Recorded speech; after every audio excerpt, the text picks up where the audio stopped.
Okay.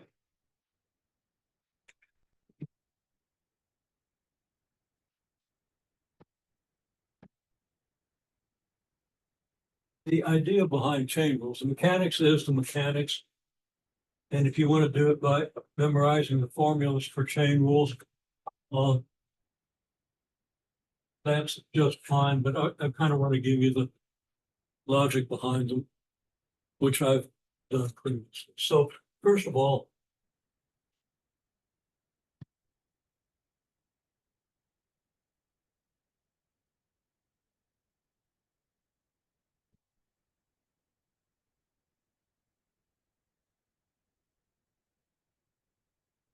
down, I've written down something.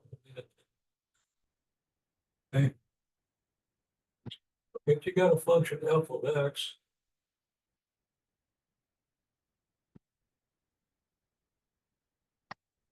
derivative is dx or f prime of x. You only have one variable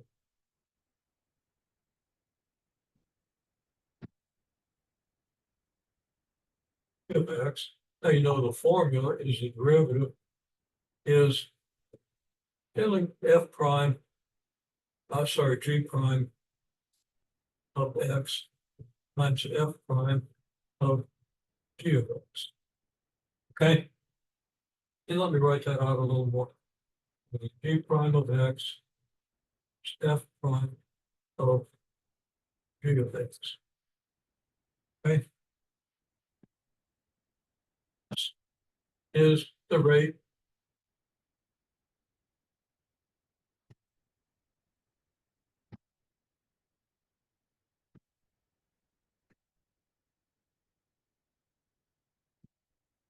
of x changes. Okay?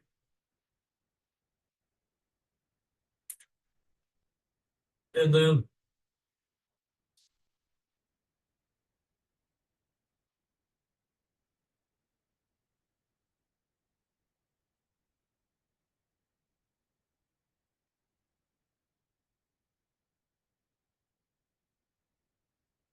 I'll just say a little bit vaguely, f prime is the rate at which f changes.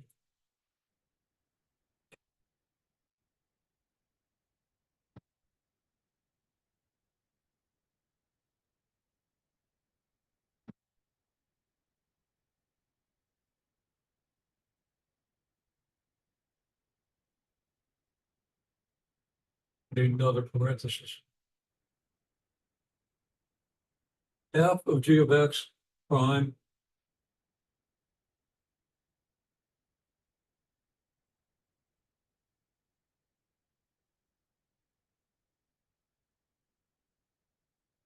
stand it.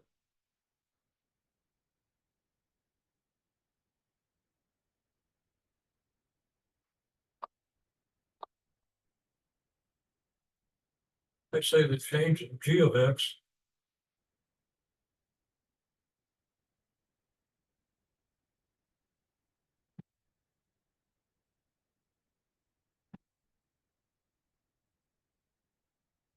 drives f of g of x. F of g of x. So if g of x is changing at a rate of 4, so if x changes by 1 unit, g of x changes by 4 units, then you're going to have 4 times the change in f of x.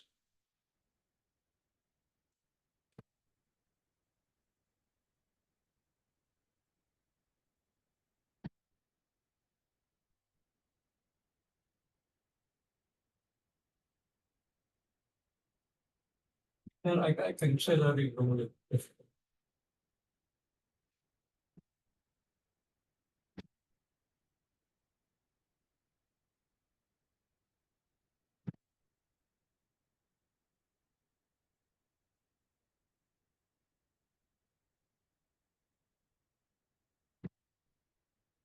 changes by a small amount,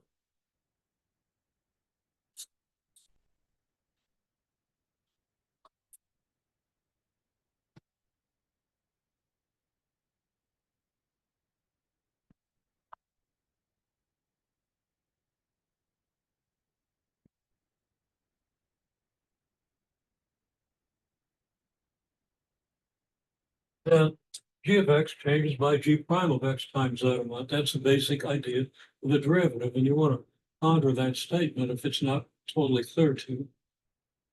But it's like if we graph here's your g of x, and here's an x, here's the slope.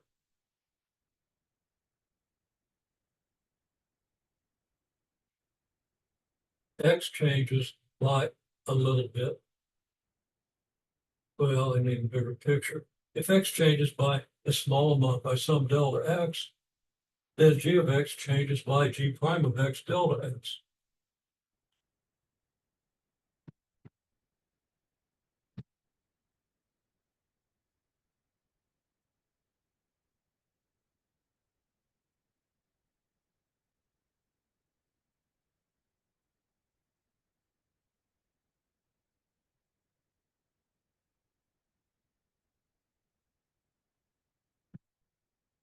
That's,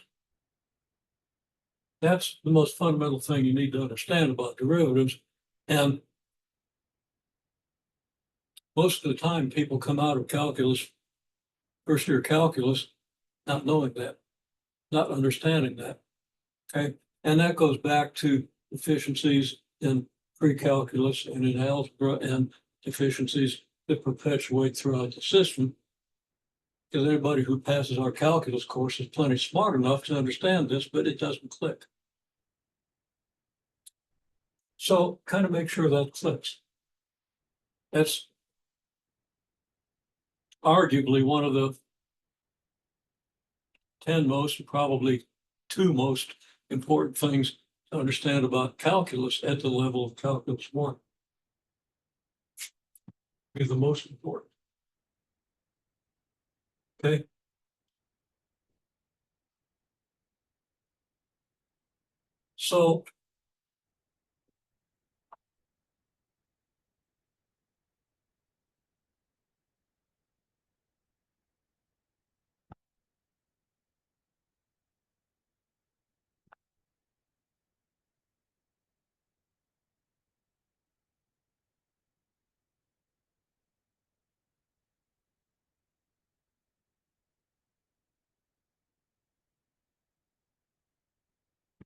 So now we have f of g of x.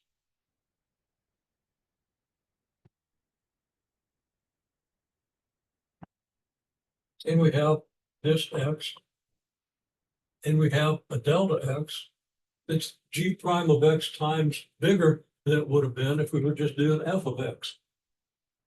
Or, yeah, if we're just evaluating the rate of change of f itself.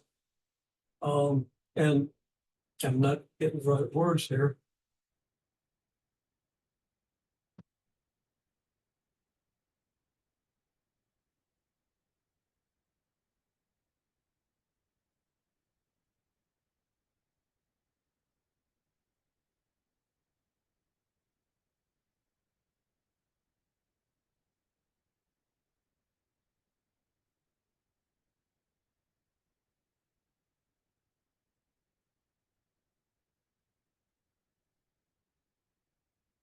This is an incomplete statement. It's not rigorous, and you go back to the proof of the chain rule and see how it really works out. But intuitively, f of g of x is changing g prime of x times as fast as just f of x would.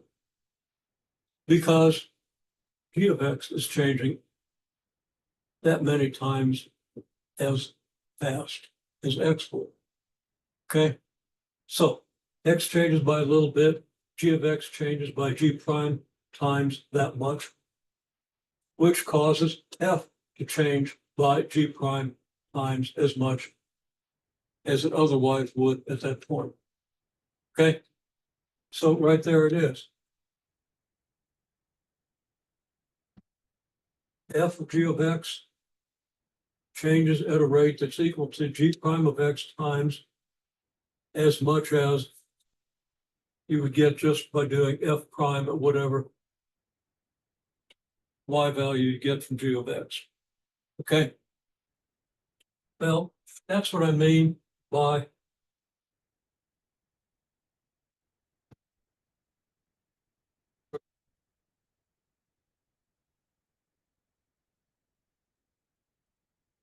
I didn't write it down, but I swear I would have written it down. Okay, so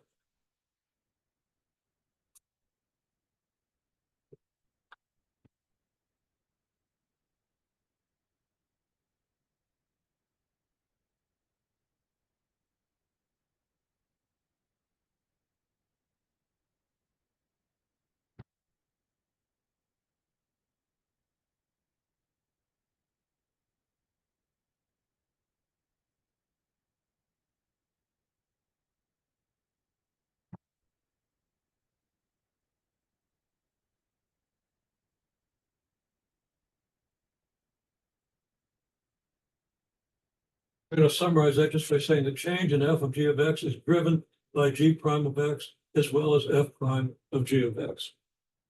Now, I've talked about it in those terms when I introduced the change. But here's a little bit more about what I mean by that, and it's kind of worth sorting out these concepts. Just think about it.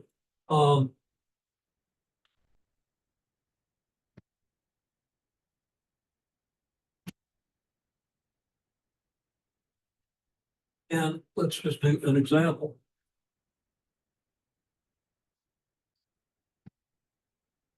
Let's let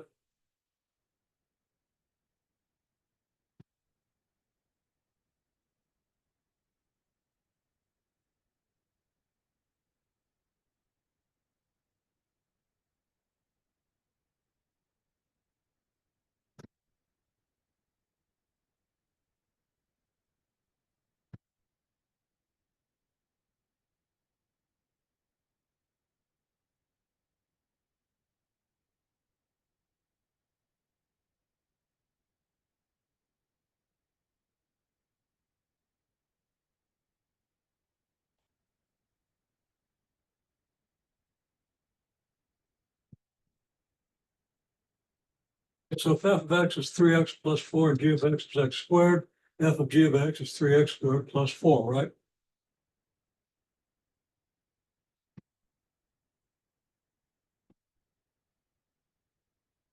Which equals 2x. F prime of x equals 3. Um, I don't want the function to get too complicated.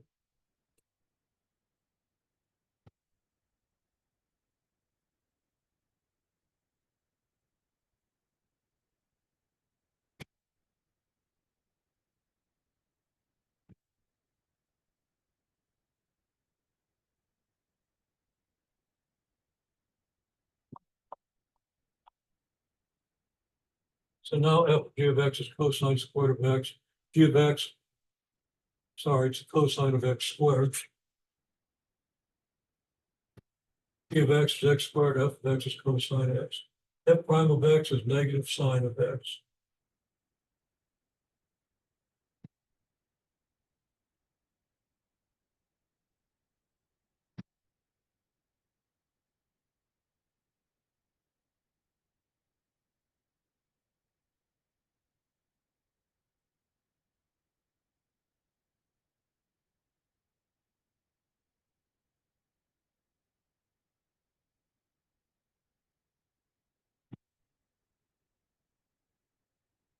So let x equal square root of pi over 4.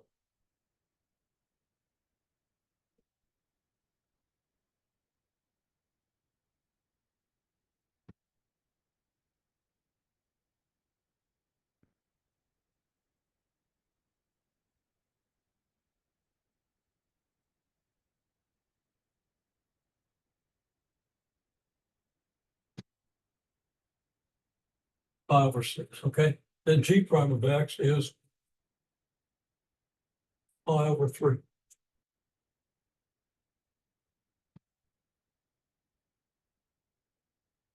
This means if we have a graph of g versus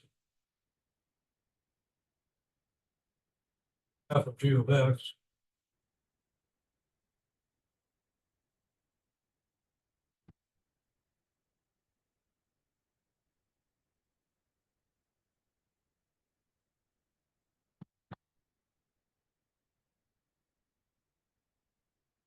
Slope at this point is pi over 3. So if you have a little bit of a delta x there,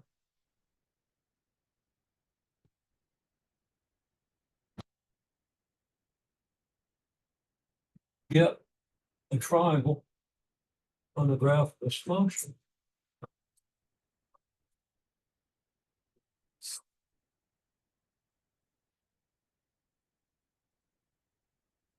Where you have the delta x here,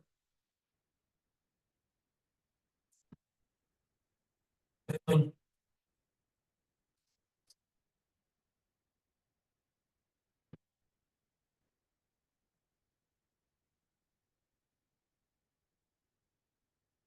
slope of pi over 3, so that the change in g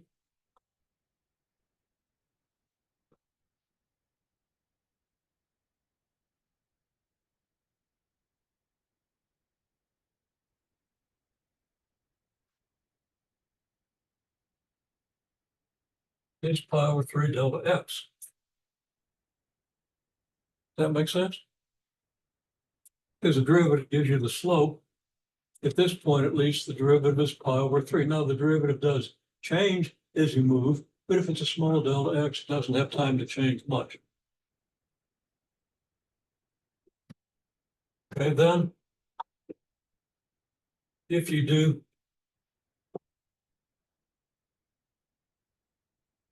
f of g of x, which would be the cosine of x squared, see now, if you square pi over 6, you get pi squared over 36, which is about 10 over 36. It's about a point.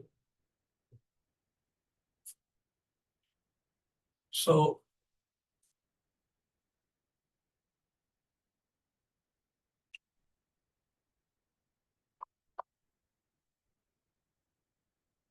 here you got the cosine of x squared. And here you got x equals pi over 6.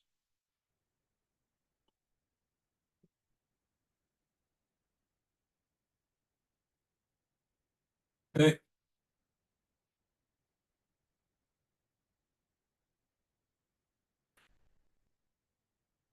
Then you're taking the cosine of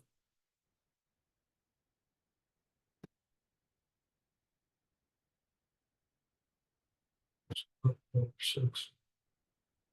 We're going to have to do. Okay, at this point you get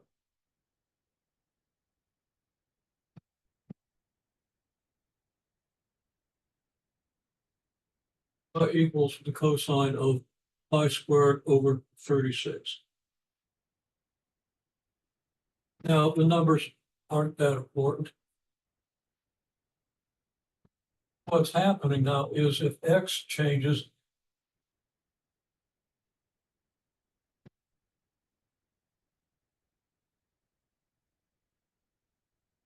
by some delta x, the number you're taking the cosine of x squared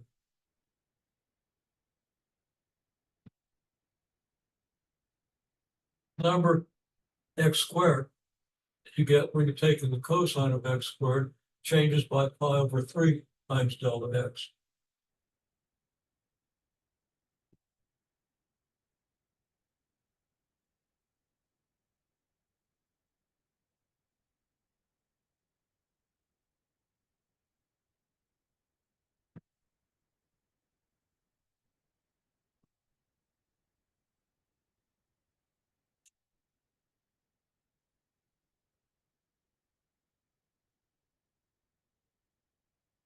Just pi over 3 times as much as just a cosine would change here.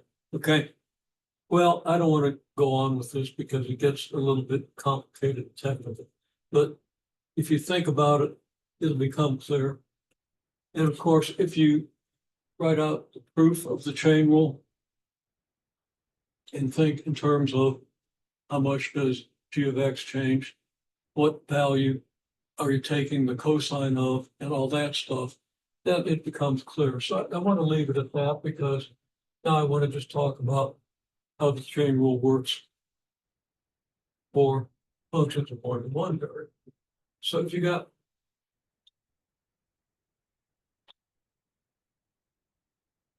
f of x, y, and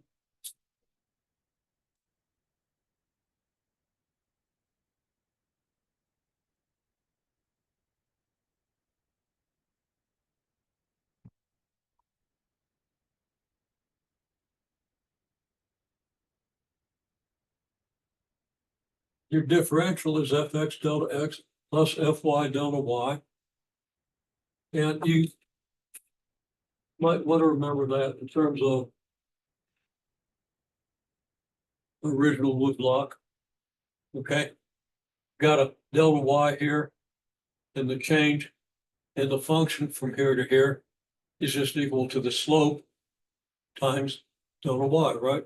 The slope is your fy because you're holding x constant, letting y vary. And then in the x direction, if you're going from, let's say from here to here, you're holding y constant, so your slope is your value of f sub x, the derivative of f, the partial derivative of f with respect to x multiplied by delta x. You put those two changes together. So if you move from, let's say, this point to this point, you got to change fy delta y here, to change fx delta x here. Well, that's really the interpretation and the meaning of derivative.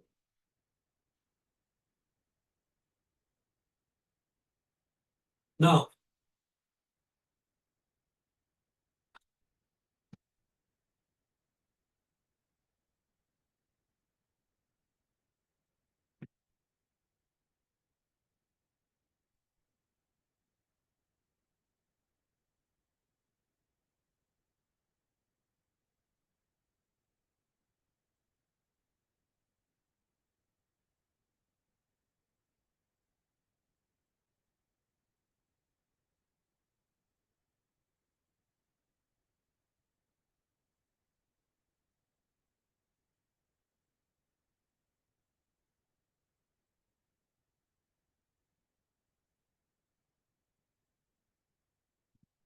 if x is some function of u, then your fx, which is your partial of f, uh,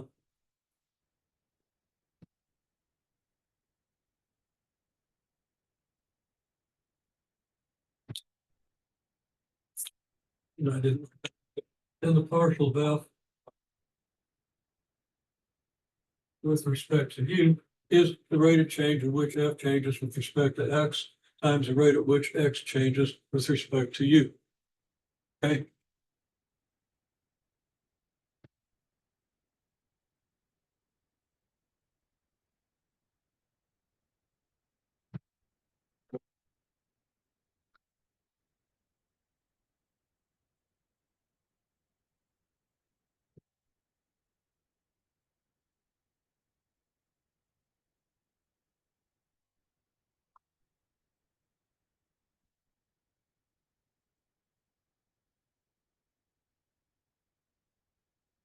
And similarly, partial of f with respect to, I didn't write that out right.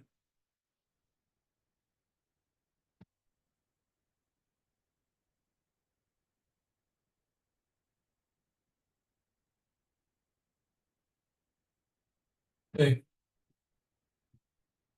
If u changes, it causes x to change, which then causes f to change.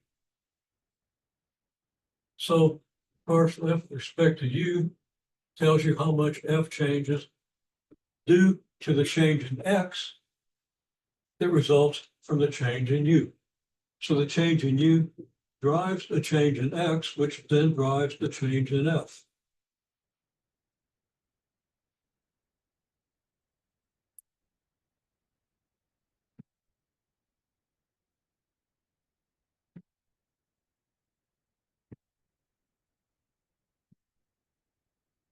Similarly, if U changes, it also causes Y to change, which then causes F to change.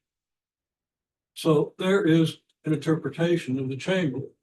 U changes, it makes X change, which then makes F change. U changes, which makes Y change, which then makes F change. Okay, that makes sense?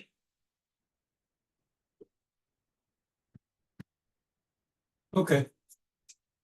Now, and I introduced it in class in almost identical terms. If we have f of x, y, and x is a function of both u and v, and y is a function of u and v, then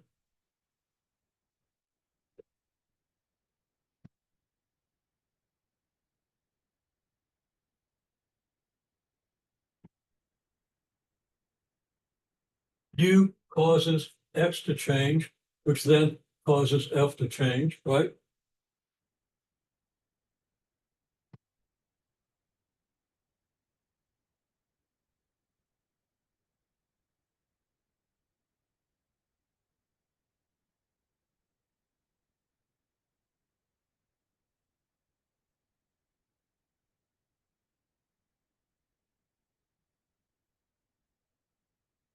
We have the same thing we had over there.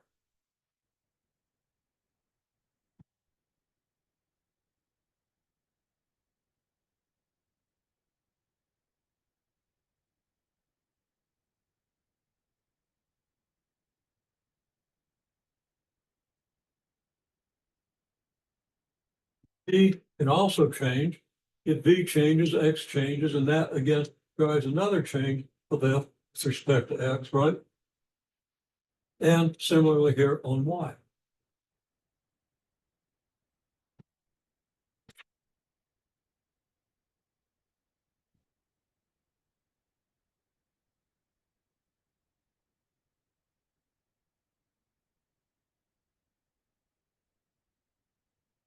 So we can calculate the differential of F.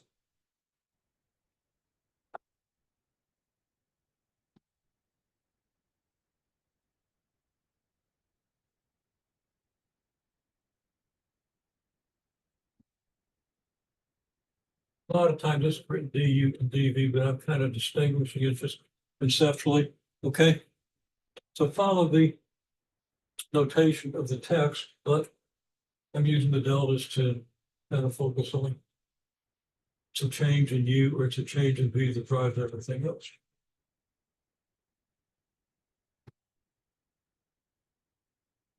Okay, so we can certainly write this. But then that equals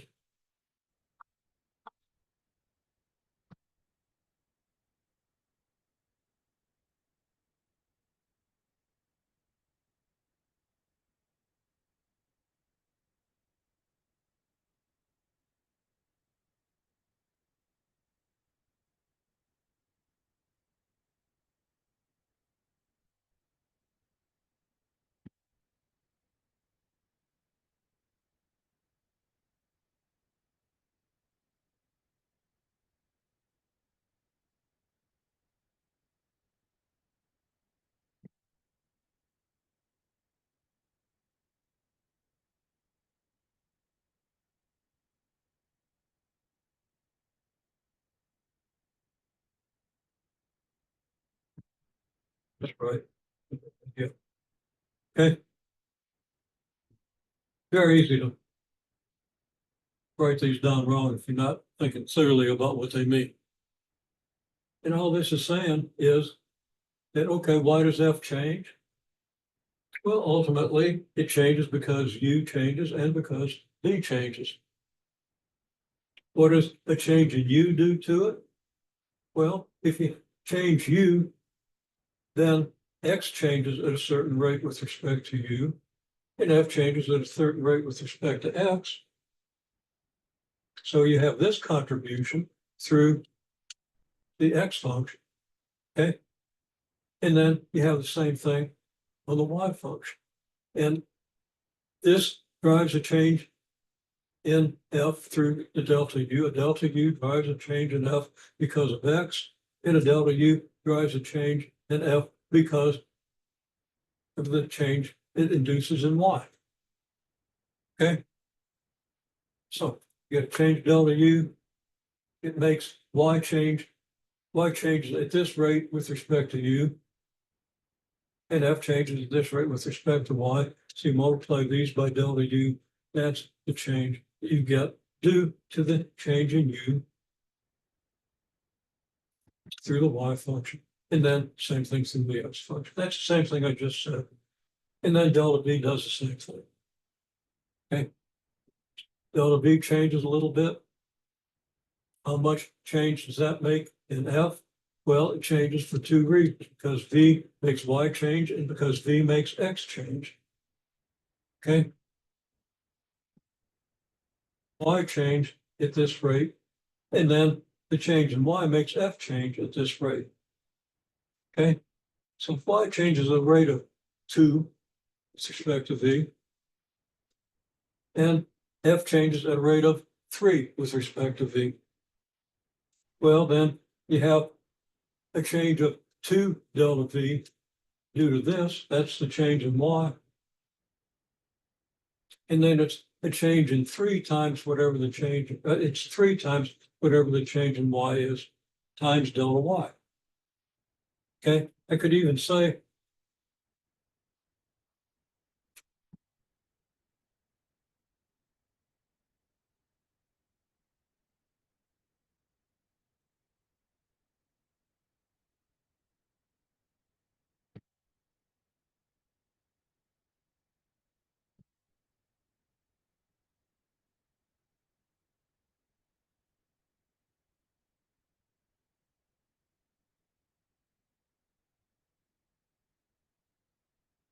partial f with respect to y times partial y with respect to v delta v equals this, because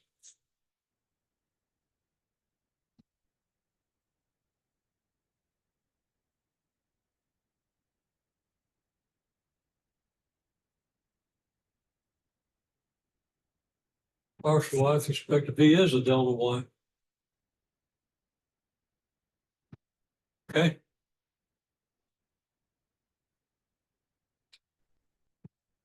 And you have to understand this is saying the rate at which f changes with respect to y is multiplied by delta y. And delta y is the rate at which y changes with respect to v times delta v. But it's not really true, because it's also plus partial with of y with respect to v times delta v. Okay, so this is a contribution to the change in f due to a small change in v, a change in, oh heck, I've got the, yeah, well, I'm mixing up my v's and u's, but okay, again, delta v changes by delta v, so that this times delta v becomes partial f with respect to y times delta y.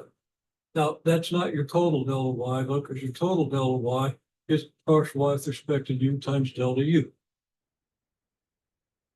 All right. So maybe I should write that out just a little. Yeah, I think it's worth doing. Then we'll move on. This is just an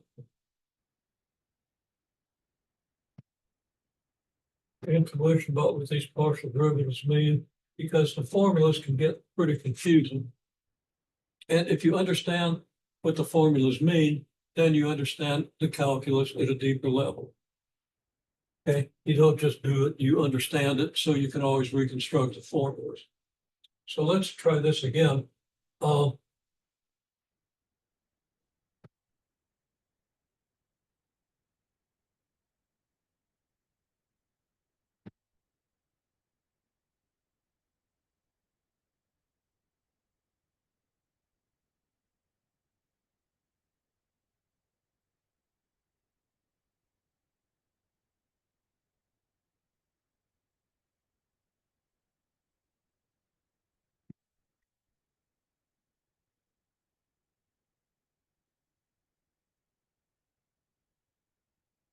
I can add these two terms that depend on y.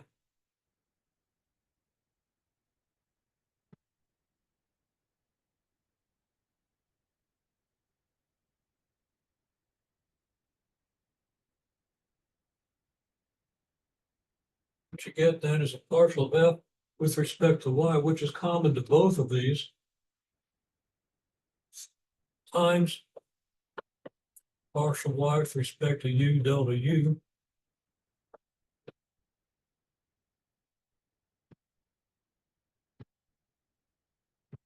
plus a partial y with respect to v delta v.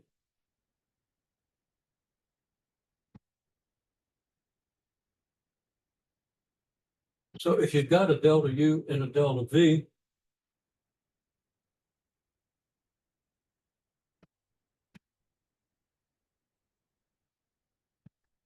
you got the contribution to the change in y from delta u and change in y delta v.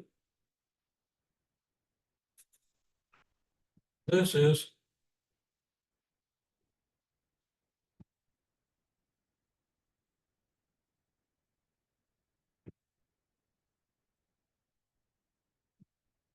partial f with respect to y times delta y. Now before, I just wrote out this much of the partial of the delta y, but the delta y comes from two things. So that's why I wrote it. Okay. Okay, if you sort through that and think in terms of just what derivatives mean, what differentials mean, it's just a rate of change with respect to this thing times how much this thing changes. So again, delta v is 3 and y changes at a rate, let's say delta v is 2 and y changes at a rate of 3 with respect to v, then you get a change of 6. Y changes by 6 due to this. And then if u changes at rate 5 and y changes at, or if u changes by 5 and y changes at rate 2 with respect to u, then you have the delta y of 10 due to this. So you add those two changes in y. It's like you add, well, think in terms of a block, okay? But it gets a little more complicated. All right, well, that's all I want to say about chain rules. The calculations are straightforward if you get the formulas right. So I'm trying to focus on what the formulas mean. Okay, there's more time. I use this, but there it is. Okay. Um,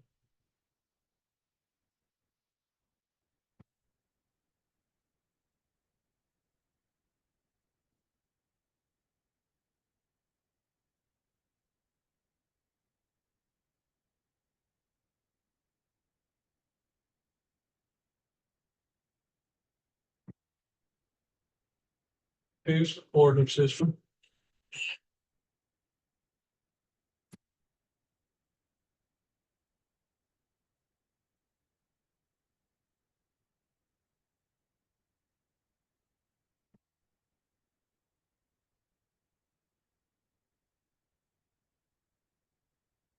Note the area or volume increment, which might be r dr d theta or r dr d theta dz for volume, or rho squared sine theta d phi d theta, okay? Or dx dy dz, delta x delta y delta z. Note or calculate the area or volume increment. Now we omitted the last section of the chapter on Jacobians. Okay, that's generally how you calculate the area or volume increment. It's just a differential. I mean, just a determinant. Okay, one of those two words. Okay.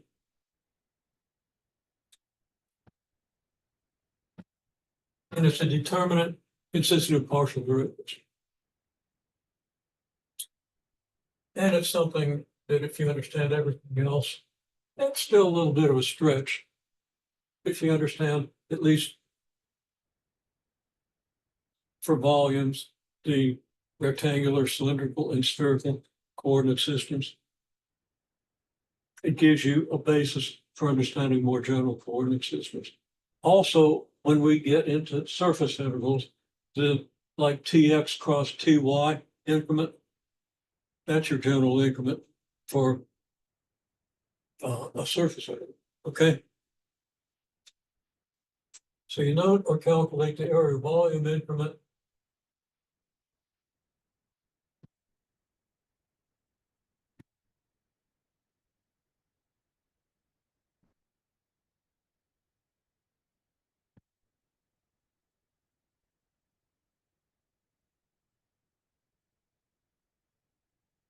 Describe the region by inequalities. Okay. And if necessary,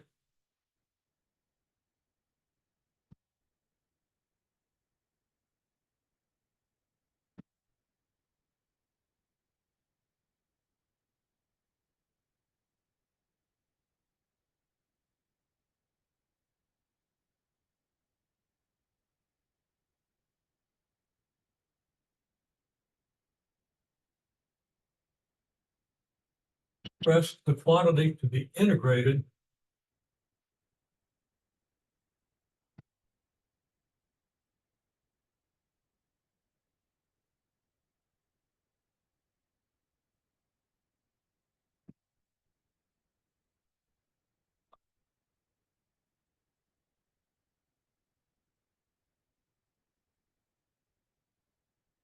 in a typical increment.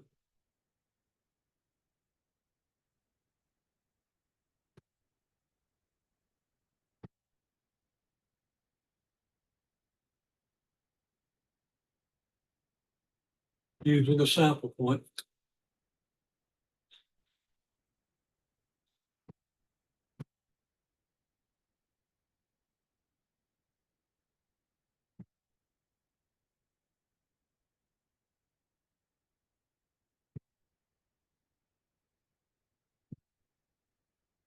Example, rho I star, theta I star, phi I star. Understand that increment. That's the foundation for your interval.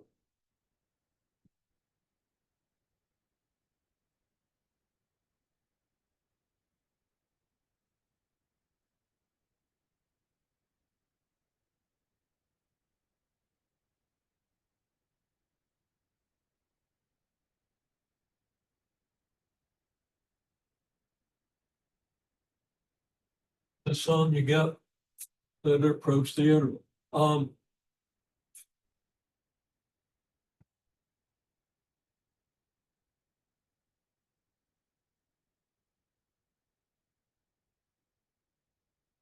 I should mention here,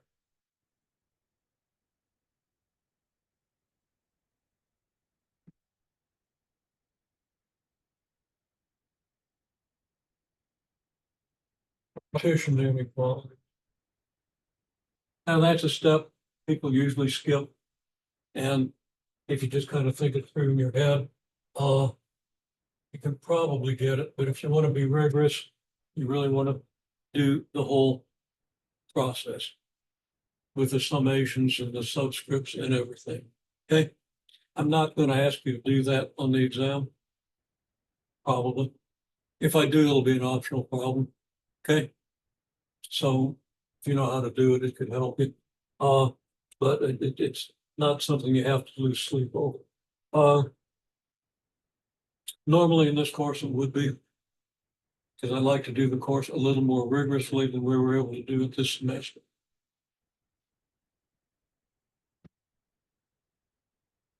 Other interfered.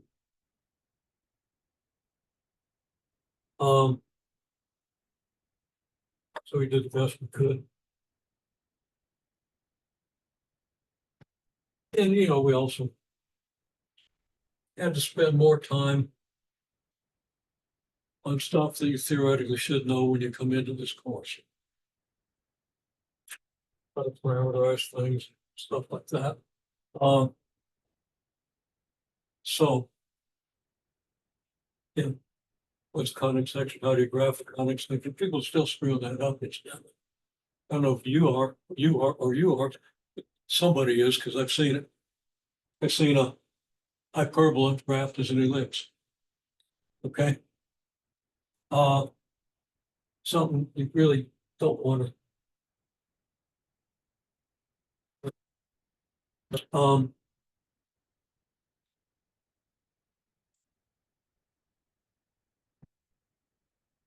It's kind of a summary of how you do intervals. Now, it's not specific. And then you have things like moment intervals and, like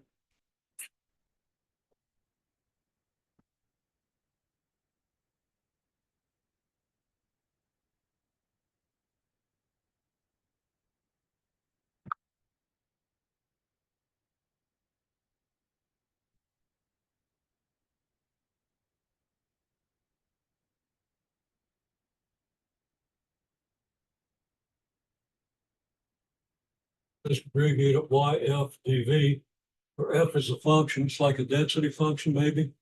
So actually, maybe let's just go ahead and use, well, rho is standard for the density of a region, but rho is also your radial coordinate spherical system. So I'll use the delta.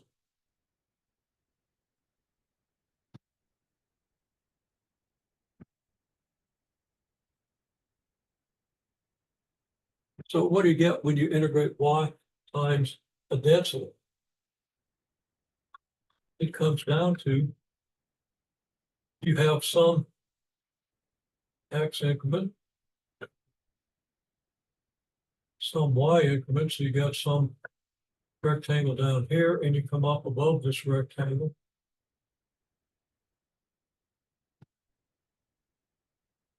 Dimensional volume increment, which might be in also polar or spherical coordinates, right? But just to depict this, which is the easiest one to depict,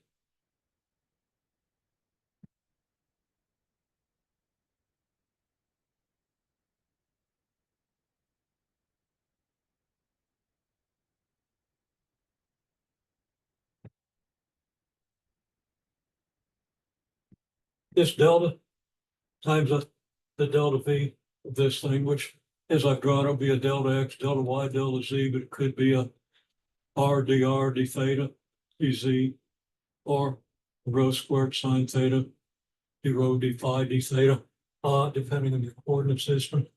You have your increment, and y is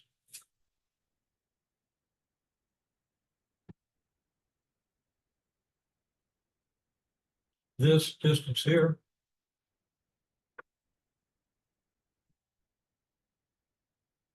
Y star is going to be represented by this arrow. You multiply y star by this mass, and you get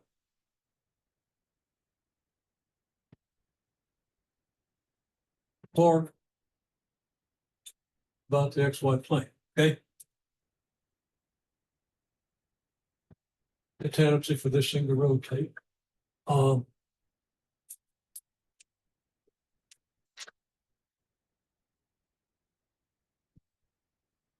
Now you could get the tendency for it to rotate about the x-axis or about the z-axis.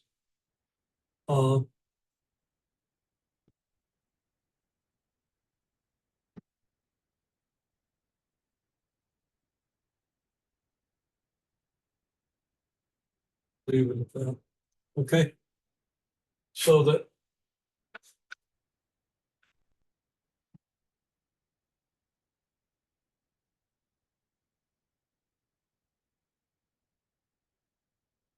so if you divide this torque by the total mass of the region, which is just what you get if you integrate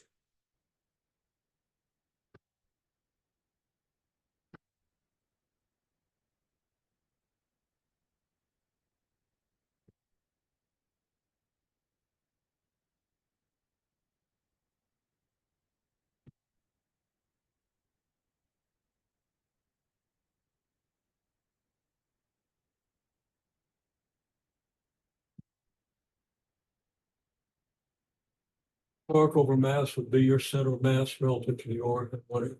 Okay, now you can read the details of that, but that's an overview of the whole idea of a center of mass. Okay, and then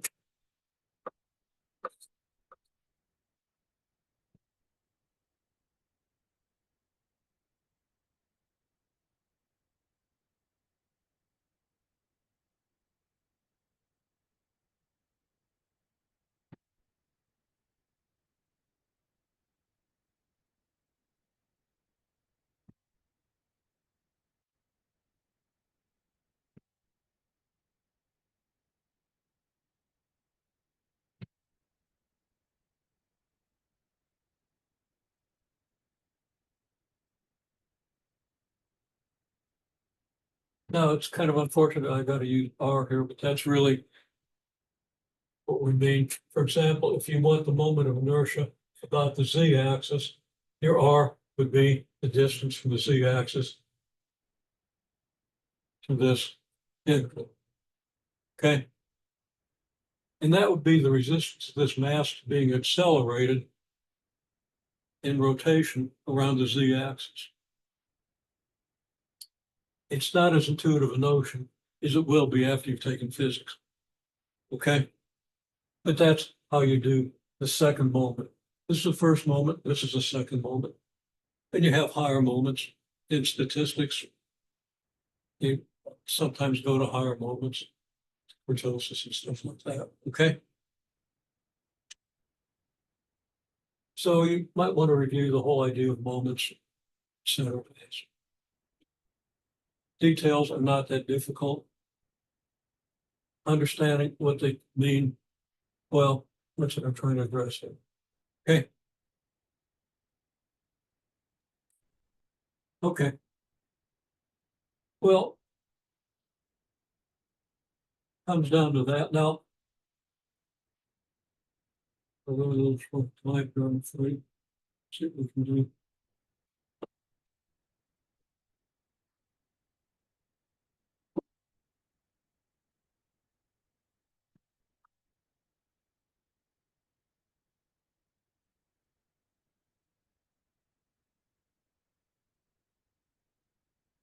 The conservative field,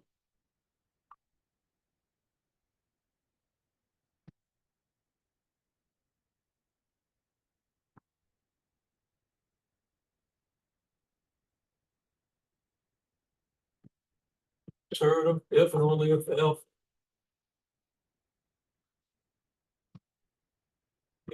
the gradient of a scalar function. Okay.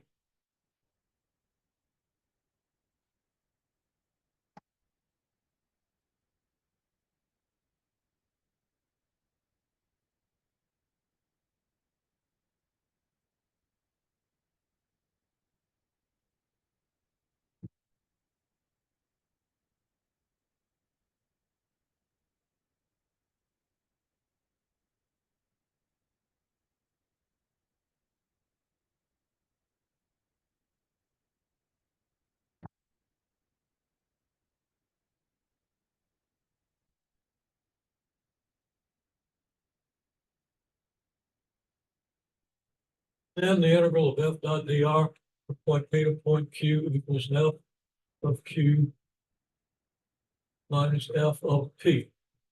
Now, I haven't put X, Y, Z in for the coordinate system. Sometimes you're going to use a different coordinate system. But generally, you understand this is a function of X, Y, Z because the gradient or the del operator is easiest to express in rectangular coordinates. It can be expressed in polar, so whatever, spherical coordinates, but it's easy in this coordinate system. Okay. That's an important idea.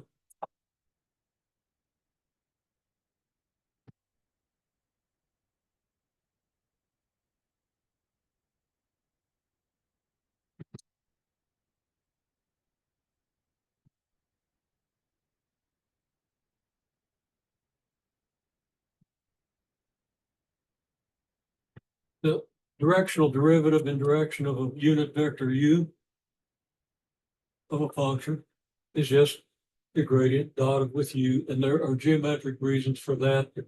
We're running short of time, and I'm not going to have time to talk about, but we talked about it in detail when we introduced it.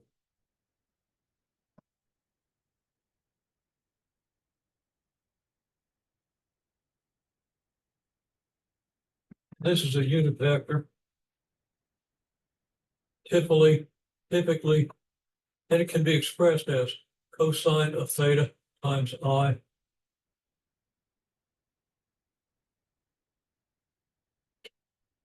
plus sine theta j. Okay.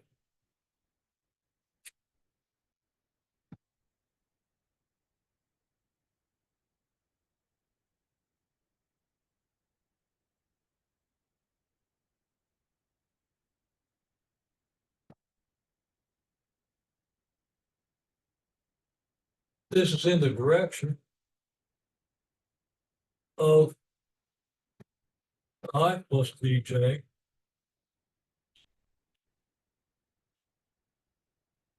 Then your unit vector is a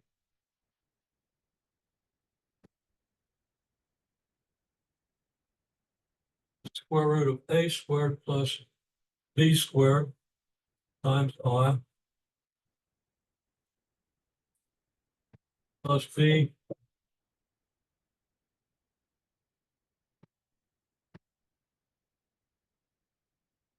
times j, where the cosine of theta is this and the sine of theta is this. So you can easily determine the direction theta if you wish. Okay, if you're given the direction theta, there's your unit vector. If you're given, you want the directional derivative in terms in the direction AI plus BJ, there's your unit vector. And if you're in three dimensions, well, you use the direction cosines, or you just use some coordinate. Okay.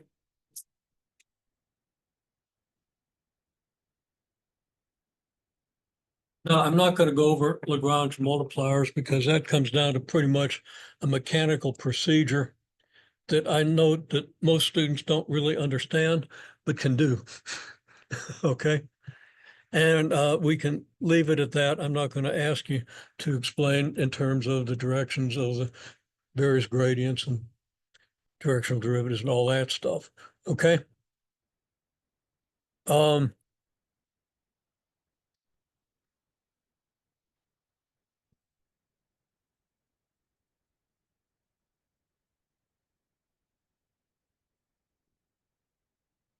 the last thing I'm going to talk about, and if you got to go, just get up and leave because you can get it. But it's the first thing you were talking about relative to the homework, which is that 6-7 is tougher on you than 6-8 because you got that curl.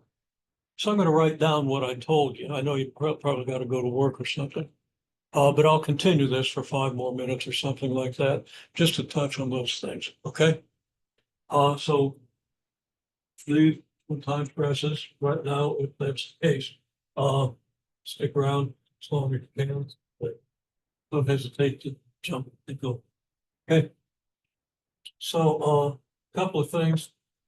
Big thing is surface integral.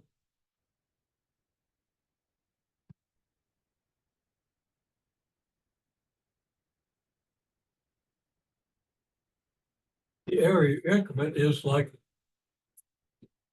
I'll just say TU cross TV, where U and V are the variables used to parameterize the thing. Okay. That could be TX cross TY if it's a function of two variables. Okay. If your surface can be described as a function of two variables. But if you've got like a cylinder on its side, you're going to have to use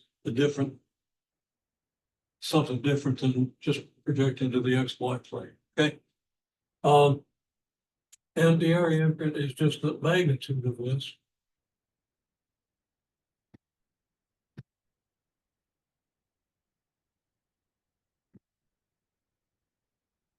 Now I'll use ds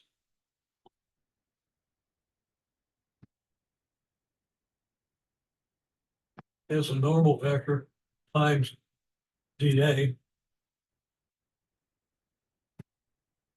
That simply equals the vector TU cross TV. So once you've got a parameterization in terms of U and V, these are tangent vectors in the UV space, and they're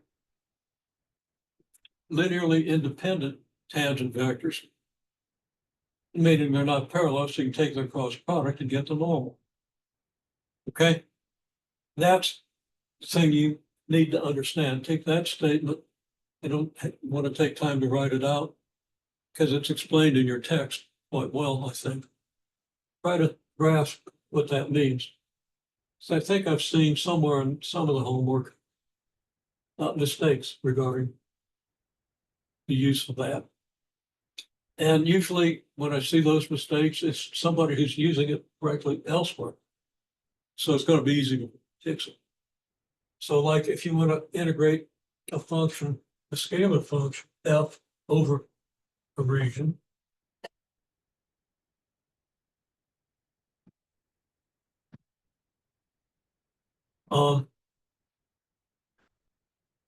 it's going to be f times I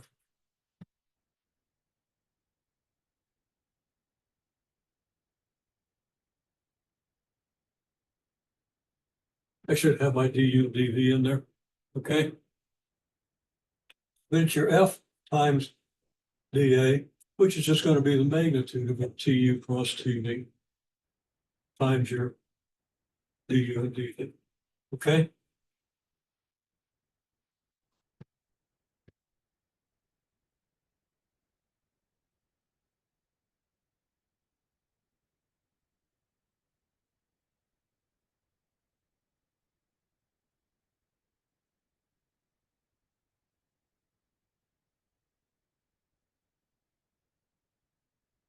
Now the integral of the f dot ds, which would be a flux integral.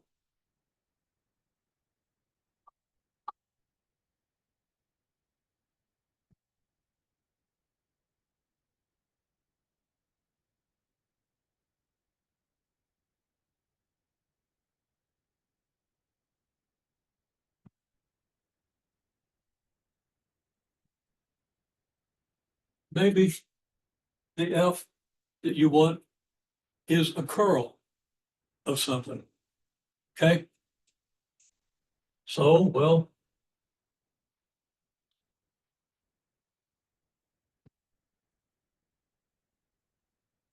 this is what you use Stokes' theorem.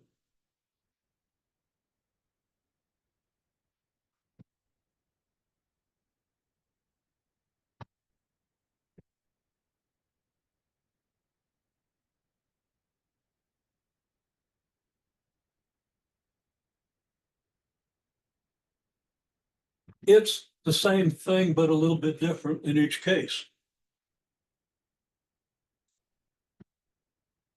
That makes sense?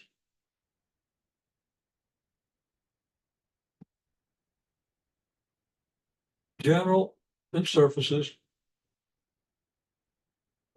that TU cross TV, you have to have a parameterization in terms of two variables. It might be U and V, it might be X and Y, it might be R and theta, whatever. It's convenient for the parameterization, but once you have the formulas to parameterize these things, it's just straightforward to calculate this cross product. Understanding why your increment is this, that's your next level. And if you have it at that level, then it's easier to remember it and understand why it's going to apply in all these cases. If it's a scalar function integrated, then you got to just integrate it over the area. If it's a vector function, it's dotted or crossed with something, okay, then you got to integrate it accordingly. You have to have a vector to dot this with, okay? And of course, if you need a unit normal, you can just take this du cross TV and divide by its magnitude. Okay? Makes sense? So that's kind of most of the high points of the course. Let me take another quick look, because again, if you need to leave, go ahead. We're over time. Actually not that far over time, are we? Something's wrong if we're that close to being on time. Make sure you understand the proof of Green's theorem, which we did in pretty good detail.